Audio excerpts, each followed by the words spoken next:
Welcome to Be Customer-Led, where we'll explore how leading experts in customer and employee experience are navigating organizations through their own journey to be customer-led and the actions and behaviors employees and businesses exhibit to get there. And now, your host, Bill Stakos.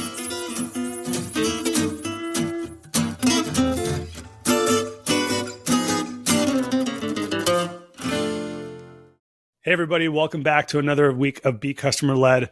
I have a super special guest for us this week. Sam Bright is Chief Product and Experience Officer at UpWork. It's a company I'm sure many of you are familiar with.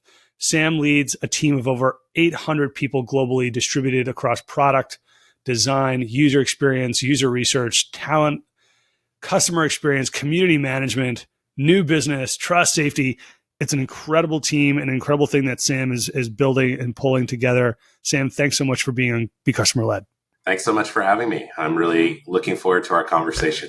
Yeah, same here. I start off every show, Sam, asking guests about, their journey, how they got that customer bug and how that kind of led them into the role they are today. Can you share with our listeners, your own story and obviously culminating into the role at UpWork? Yeah, thank you. So I've had a really fortunate career journey. I'll talk about the more recent time. One of the things that sticks with me going back many, many years is beginning my career working at a business incubator, partnering with entrepreneurs who were, in the high-tech, advanced manufacturing and life sciences space. Mm-hmm. And every morning thinking about what are the things that they were struggling with, because we were a startup incubator dealing with startups at the same time. And we'd come in each morning, and one of my jobs was to make popcorn for them, something very small, but also immediate feedback. If you burnt it, everyone knew Sam didn't do a good job today. But what are the little hassles that you can take off of entrepreneurs' plates? Well, obviously that's a small token, but I still think sometimes when I'm engaging in conversations about what is the equivalent of making popcorn? When are we burning popcorn for our customers? And how does that translate into the experiences that we build for them, into the way that we engage with them across all of our touch points, et cetera? Over the past decade, fast forwarding a little bit, I've been a student of two-sided marketplaces, and I had a really long run at eBay and was in multiple roles doing M&A strategy and then business development and then, leading our collectibles team and business unit and experience, and then eventually multiple verticals, and then leading the broader verticals team and just everything that was sold on eBay.com, and then also one of our SaaS subsidiaries for a little while. And through all those experiences, there's so many different needs for customers that emerge. As you can imagine, customers who are purchasing bullion versus customers who are purchasing, cell phone cases versus customers who are purchasing tractors have very different needs, very different experiences. One size definitely does not fit all. And so as I looked at addressing customer pain across multiple lenses, I really spent some time thinking about how do we deeply understand the customer, right? What really motivates them? What are they willing to pay for? What's the pain they don't even have the vocabulary yet to articulate, so that we are able to address that and delight them in those moments? That obviously touches customer experience as a team and as a function. And there are different things we experimented with in my time at eBay and since I've come to UpWork. But also just touches every function, because we all have a role to play in making sure that our customers, who are our true bosses, are delighted in every interaction they have with our products and services. And so that was I think earlier in my journey. And then, I joined UpWork in November 2020 to lead the product and experience team, basically overseeing everything that touches a customer. We're the world's work marketplace. We're really seeking to disrupt the future of work by connecting businesses with the independent talent they need to get work done. And so we want to be that always-on solution for companies of every size who are hiring, independent talent and then also managing programs at scale. So in terms of, scope, over $2.3 billion earned by our talent in 2020. across more than 10,000 skills in categories from web development to design to customer support. And then a breadth of different customers too. Everyone from like one-person startups to 30% of the Fortune 100. So, where my focus has been at is, sort of integrating all these different experiences, leading various teams, serving different types of customers. And really in this role, in this remit, thinking through like, how do we launch and lead the work marketplace? How do we scale our product experience fundamentals? And then how do we drive customer growth through delighting them across multiple product lines and innovative integrations? That's a lot of work. What always fascinates me is in the line of business that we're in is sometimes people don't appreciate the amount of work that has to go into what you're doing every day and the resources it takes, not just even people, but technology, et cetera, right? It's just really, if you're going to do it right and do it super well, like you guys are today, clearly, the commitment is across the entire firm. Your background is really interesting. I mean, one on the eBay side, clearly that helped shape a lot of your thinking. That's a great parallel to the work that you're doing at UpWork. When you think about your experience, though, and all that you've accomplished, how do you think that has given you a deeper understanding of the customer as well as the product? Because of your background, do you think that you're able to appreciate both at a different level, but also be able to connect them maybe in a different way too? Yeah. I think there's a couple things. I think that it starts with really thinking about if there's a unified understanding on what it means to actually make the customer successful. It starts with like, how do you set intentionality for your team? And obviously that's been influenced by the various experiences that I've had over time, right? Like I've been in prior lives an investment banker, and I've sold companies or advised on selling companies or buying companies that, for whatever reason had, either were delighting customers or had taken their eyes off the ball and were no longer delighting customers. And so now they're being picked up by someone else who was able to delight customers. And so I think about each of the different lenses and how that influences like the customer feedback that we are constantly getting, and therefore how it leads to us making, more holistic end-to-end decisions that span, org boundaries, right? So if I think about how I translate that into my current role, a lot of it comes down to how you instill the culture of customer obsession. So for our product experience team, we really prioritize the customer above everything else. And I've learned that through all these different vantage points. So one of our product experience PECs, as we call it, principles, number one is make the customer win big. And that unifies all of our different functions and all of our different touch points. Because it's a question we can ask ourselves as we're building products. We can ask ourselves as we are having customer interactions. We can ask ourselves as we are crafting business development deals. We can ask ourselves as we're writing policies for trust and safety. Like, will the customer win big here? And there's a complexity of being a marketplace in that you have two customers. You have both clients and talent. And so how do you enable them both to win big? And if something doesn't go the way that one of them feels like it should have gone, how do you enable them to come to us to a good resolution in a way that they still feel like they won big, right? So if we take a step back and we think about like our vision for UpWork of like being where the world wants to work, that's again very customer centric, right? Like we aspire people around the world to make the choice, the wants, to be here, because we have to delight customers such that they are willing to give their mind share and their wallet share to us because we've earned their trust and we've delivered delight.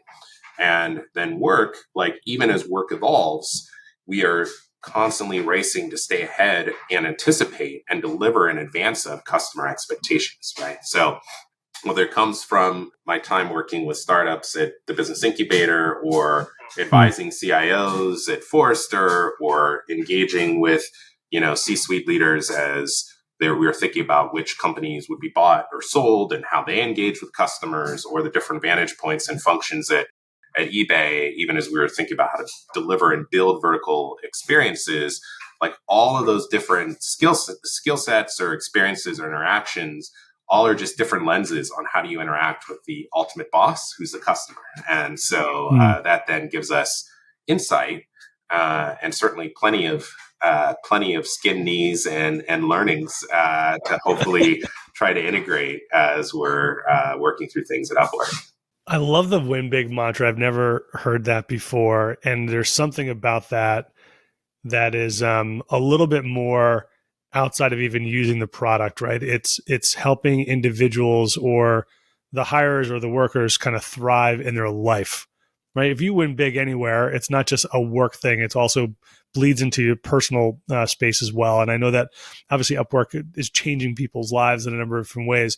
Are there core tenets that you think about that you try to apply to customer experience, or as you've gone from place to place, even has that thinking changed or evolved? I hear all the time sometimes like, hey, I've been doing this work for a long time. Here's my model. Here's how I'm going to do it. And it's worked every time and I've been successful. How do you think about that? Or do you kind of adjust and change based on the company or the end consumer? Yeah, I think there are, I guess, a couple thoughts. One, I think there are some universal tenets that, I've been blessed to learn over time through great mentors, coaches, mistakes, experiences, what have you, that I try to apply across the board. But I do think that there are context-specific applications that just vary depending on where you're working, what the dynamics with customers are, how aware they are of your product and your experience, et cetera. But I think part of the reason why we said make the customer win big is because of the fact that it constantly holds us to a higher level. And it reflects one of the tenets around really trying to ingest customer obsession. Like, how are we asking our teams, not only are we solving customer problems, but how are we going about solving those problems? And for us at UpWork, that is, of course, about how businesses are connected with independent talent to get more work done in this complex environment of remote work and hybrid workforces and economic uncertainty. But we're also asking ourselves on, like, are we using the customer experience to set the pace as an innovator in our competitive space? To an earlier point I made, how deeply are we listening to customer pain? Because sometimes customers aren't able to really articulate what they're looking for until they see it. And they're like, oh, that's what I'm looking for. And so how closely are we listening? How constructively paranoid are we about, customer experiences, the customer expectations always changing? I think another tenet, in addition to just customer obsession, is, being willing to experiment so we can continuously seek to learn and improve, right? So customer experience is never truly done. It's a continuous journey. It's not a one-time project. It has to be embedded in how, we operate within our companies. It has to be embedded in our culture as new people come on board. Like, they understand that this is sort of the way that we operate in order to be successful with each other and for our customers. And so how are we open to make adjustments and to embrace change as we learn from customer feedback, competition, unexpected opportunities? And so beyond customer obsession and constant experimentation, the third tenet is really to never underestimate customer impatience. I've rarely gone wrong there, and very rarely does the customer want something slower, or if they only understood, they'd be comfortable waiting longer. In many cases, that is just a reflection of someone not resetting the bar for them of what they'd be able to meet their needs even faster. And so I think that creates for us as customer experience professionals and leaders this ever dynamic landscape where we know that people are in a race to deliver value to customers, including our customers, faster. And if we don't keep showing up with that in mind, those customers won't be ours over time. There's so much to unpack there. I know we would need like 3 more shows to be able to get into that stuff. You've seen a number of different operating models for customer experience, given your background and your expertise, Sam. Have you found one that's more effective than others? Like, I've been talking a lot about just organizational structure for success. Do you think that there are any like great models out there that you've seen? I mean, clearly you're building something really unique and great at UpWork, and we'll get into more of that. But like, what do you think is like just an optimal way to start to bring that together? Yeah. So I think, I think it was Peter Drucker who said that culture eats strategy for breakfast, but yet I think org structure eats culture, which then eats strategy for breakfast. And so you can kind of determine where things will go based off of the incentives that are in place for people who are acting well-intentioned but highly rationally. And a lot of that comes down to how folks are organized. And so I think bringing customer experience as close as possible to the experience so that those feedback loops are very easily in place and very, very transparent is really important. And I've seen it both within UpWork. I've also seen it in ways that in prior lives we have tried to align customer experience teams to specific strategic priorities at that moment in time that align with different customer needs. Like I've seen that be really effective. But if you're thinking about customer experience as separate from other customer touch points, I think that raises challenges that can slow organizations down in terms of like, when can you know, how much translation is occurring versus not? You really want this feedback loop of like, hey, customer articulates pain. We research it. We come up with other ideas on how we can solve it. We validate it with customers. We release it into the market. They're like, well, that solves part of it, but there's more that we need. Then we continue to validate it. And then we fix it or we tweak it. And then we go back and tell customers about it and they give us more insight. And it's this ever ongoing dialogue that is unbroken by org boundaries. And so I think that having the touch points with the customer as closely connected as possible, even if they're not in the same org, but as closely connected as possible is really important for those feedback loops to occur, because it leads to CX teams understanding the product more. It leads to product teams understanding what customers are saying to frontline team members at every given point in time. It leads to mutual empathy, to folks being able to, in some cases, have, different types of career rotation opportunities, et cetera. And so it's really the intentionality that I think is important, and how teams are collaborating and partnering with each other. I couldn't agree with you more, Sam. You guys are one of the few organizations, frankly, that have brought product and customer experience together. You see a lot of different models out there, a couple of different models, or I should say, many are still missing that trick. Clearly, you just outlined some of the benefits of that model. What was the driver behind your vision to do that? Is it something that you saw in a past life? Is it something you were like, hey, you thought about it in the shower and it came up? Like, because that's not something that a lot of people do, but the benefits are real and they're tangible and can make a profound difference, not only from a product perspective, but even organizationally and culturally, as you just laid out. Yeah, I think that, so I think I can't take credit for bringing it together. I think that occurred by other decisions from UpWork leaders, but I have found very significant upsides there and I probably would have advocated for it coming together if it hadn't been, because I've seen too many silos between customer experience and product. And so I think as an organization, we intentionally co-located them to have, to bring the insights together. So when you have a more unified team where, VPs and product managers from our various product lines sit right alongside our design, research, and writing function, and right alongside our customer experience and trust experts who kind of own everything from like payments compliance to trust and safety to program success for new talent and clients, we can get a true 360-degree view of these customer problems we're trying to solve and create a real feedback loop. And you can even see it in things like our VOC emails, right? Because then we tweak that to say, okay, how do we include closing the loop? So, and then we reference back, hey, this is feedback that customers made beforehand or gave us beforehand. And here's something new that we released addressing that feedback, right? And so those views have been not only of utmost importance in terms of like delivering for customers, but also in terms of helping us culturally get to a place where customer centricity is paramount, because it's really hard to be customer-centric without talking to customers a lot of times. And so we've been aggressively hiring leaders, building out teams to bring them to fruition. And we also have been really, really benefited from, we have a great leader on my team, Brandon Savage, who came in and leads our customer experience and trust organization.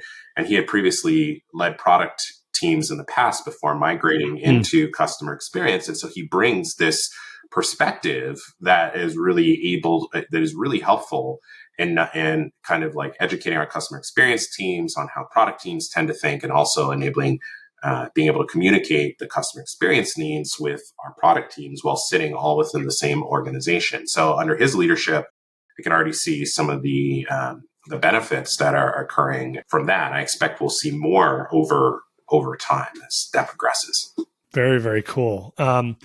You also have community in your purview. Tell our listeners a little bit about what you mean by community, and then what are some of the benefits that you're seeing there by bringing that into your broader product and experience organization? Yeah, for sure. So I think community kind of sits on a continuum. I've seen various versions of it, and I'm not going to like say that we've fully gotten to where we want to go, though we are, we've brought community into product and experience, and we brought in a great leader to drive it in line with like the aspirations that we have. But I've seen community everything kind of function everywhere from being in a somewhat of a public relations function to I've seen it be, which is great, and there's value associated with that, to being within marketing, which there's great, and that's great, and there's value within that, to being somewhat of a customer support deflection mechanism, which that's great, and there's value within that, to being, more of like an operational, series of programs in which we connect with customers, and that's great, and there's value with that, like all the way to like community being fully integrated into the experience. For us personally, we're seeking to go to that latter part of the continuum. And I think in some cases, we don't view community as a contact deflection mechanism. Like we can route folks there to get their questions answered and other things, but we're really seeing that as another dimension of the dialogue. And so for us, it was important to have that separate from customer experience, and to really think about like, how can we engage our customers to be able to not only connect, but solve each other's problems, and then eventually get the best answers to various common questions that we can, thread throughout the experience. So, it becomes another dimension of the feedback loop. And, there are already some changes that we're making under our new community leaders guidance, Fran Murphy, to sort of upgrade our current community experience, to make it a bit more thoughtful in terms of how we announce product releases, to think about like how we thread through feedback from different community members, et cetera. But to us, it's just another part of the feedback loop. We get validation from VOC, that we get validation from our community members. We get early views if we have our, we share different tests we're running or what have you, that then help us improve before we do a full bright launch. And it enables us to make better decisions, over time. So there's a lot of work, a lot of wood to chop across the board. I'm not going to pretend that we've, gotten to everywhere we want to be, but this is part of the direction that we are headed. And I'm really excited for how these different viewpoints and touch points with customers will enable us to be sharper and sharper on meeting their needs. So Sam, I mean, figuring out how to leverage community to innovate at scale is really, it's just genius. What I love about that even more is that because the individual is selected into this community, right? They want to be part of it. There's this really intentional connection and interest in making UpWork a success, right? So by default, I'm just going to take an example, even if they give you a 10 out of 10 on a scale, they're still going to also be so invested that they'll say, here's the one thing that would make this even better. Like if you go to 11, I'd make it 11, but you got to change this one thing, versus someone who's like, you're doing okay, right? Like they're not going to really go that extra mile to give that feedback. So kudos to you for bringing that together. I think that's awesome. I want to talk a little bit about sort of the the serving of multiple masters, so to speak, right? So for me, that really is a fascinating model, because a lot of folks out there are in B2C or B2B or in places where it's B2B2C, et cetera. But you really, outside of even investors, partners, shareholders, et cetera, you have very, very distinct individuals that you're serving. How do you what types of challenges does that create from a customer experience perspective? And how have you guys been able to, or how do you think about managing through that? Yeah, well, it definitely makes things a lot of fun, because you're able to draw pattern recognition from very surprising, places over time. And I draw parallels to some extent to my eBay experience, where you have sellers and buyers on both sides of the platform, but at very different sizes and very different verticals and very different occasions. Some who are transacting in moments of passion, some who are transacting in utility, some who are transacting to make gifts, some who are transacting in bulk, et cetera.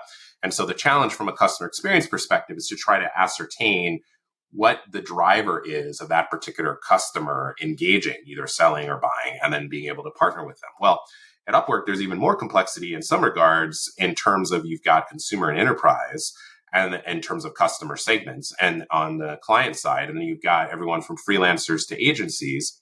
And so again, the challenge is like, how do you ascertain where the customer pain is at, or what the driver is of someone wanting to get work done or wanting to do work along the way. And so for us, we've really given a lot of thought about how do we enable both sides of our platform to be successful? How can we make them both win big, which is sort of like something we continue to aspire to.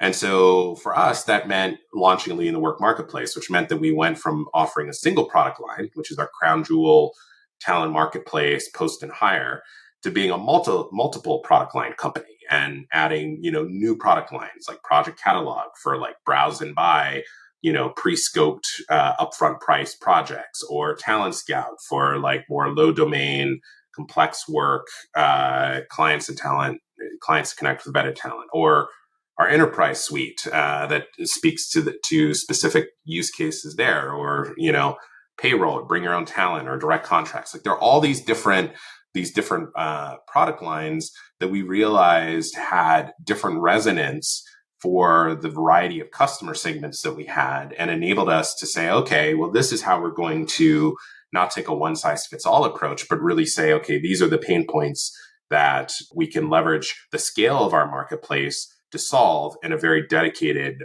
product offering. And so each time as we are dreaming up, developing, deploying a new product, we kind of have to go through that whole feedback loop on, both the client experience for the independent talent experience side, and really try to balance or optimize our feedback there accordingly. So just to give you an example, we recently announced our virtual talent bench, which is sort of this set of features that makes relationship building central to the customer experience on UpWork. So clients can discover talent, they can organize talent, they can put them in lists. There's also pre-curated lists of folks that they've engaged with, et cetera. So it's really easy for them to re-engage with them again. And then for talent, of course, anytime that they've worked with clients before, and it's easy for those clients to go and rediscover them again, like that just increases, the likelihood that they're going to get hired, and increases the predictability of their earnings. So that came from a ton of research that we did and testing that we had done on like, how do we solve both of these customer needs? And so we built this feature to try to span both of those needs and delight, both masters, if you will. Yeah. So look, UpWork is an incredibly important company when you think about future of work.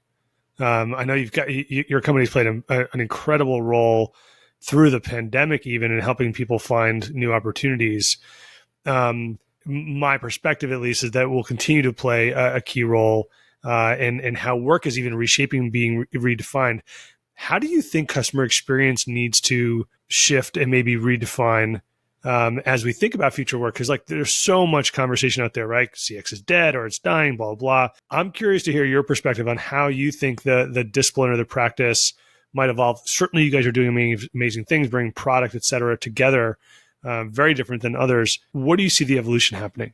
Yeah, I definitely don't think that CX is dead. I think I don't see that happening. I do see that CX as a discipline is constantly evolving, just as other functions are, as customer needs change. And so, as we've discussed a bit here, I can see tighter coupling with other functions, whether that is product or even some facets of engineering and marketing over time, really increasing sort of the influence and insights that are generated from talking to customers each day into other parts of the organization, which I think is really important. And then I think there's always going to be this dynamic of like, how do you connect CX teams with the specific customer segments that they're seeking to serve? And so I think that'll be an ongoing dialogue as well, as to like, how do we meet those needs? How do we arm our CX team members with insight into, the different activities that we have to meet, recurring areas of pain. So whether that is, tooling, or that structure, or that's, more cross-pollination across functions, I think there's going to be a lot of experimentation on that. And I think that'll be really good in terms of really driving customer centricity into the core of organizations. Cool. Sam, this has been a really interesting conversation, and thanks so much for your time. I ask all guests, the last question is, where do you get your inspiration from? What fills your cup? Yes. Well, in addition to my family, who are an incredible source of inspiration for me, I really find inspiration in experimentation and curiosity and approaching CX and really product in general through an entrepreneurial mindset. But I think where I'm going to go. I always go back to the customer. And so, I touched on a little bit our Voice of the Customer program. It's one of my favorite emails to read, where we uncover emerging themes and we seek to understand where customers are seeing friction, and then how to build solutions that meet their needs. Similarly, every all hands we have as a product experience team, we start with a customer call. And then I also each week try to meet with a customer, at least one customer, either a client or a freelancer. I take copious notes, and then I add my notes to a Slack channel for all 830 of us to discuss asynchronously, like, what are customers telling us? And that often will give us insights into how we can make our features better, and to like, what are the different things that are resonant. And so it enables us to serve them better as well. A lot of great ideas and inspiration comes out of that. So I'm blessed to have great mentors and friends and other things. But in terms of like what guides my day-to-day work, it's really like, when can I have the touch points with the customer? Because we're never smarter than they are. We always learn something as we engage, and that tends to energize me and hopefully my team. Amen to that. Dan, this has been a great show. Thanks again for your time and joining us on Be Customer Led. It's been a pleasure to have you on and to learn from you today. Thank you for having me. It's been wonderful to chat with you, and a huge fan of the show, what you all do, and tackling these topics every single week. That's super kind of you. All right, everybody. Sam Bright, an incredible conversation. If you're not on UpWork today, you should check out the site. I've been on there in the past. It's amazing, just from a UI and platform perspective, but also the way that it does bring people together. We'll see you next week, everyone. We're out. Talk to you soon, everyone. Thanks for listening to Be Customer Led with Bill Stakos. We are grateful to our audience for the gift of their time. Be sure to visit us at becustomerled.com for more episodes. Leave us feedback on how we're doing, or tell us what you want to hear more about. Until next time, we're out.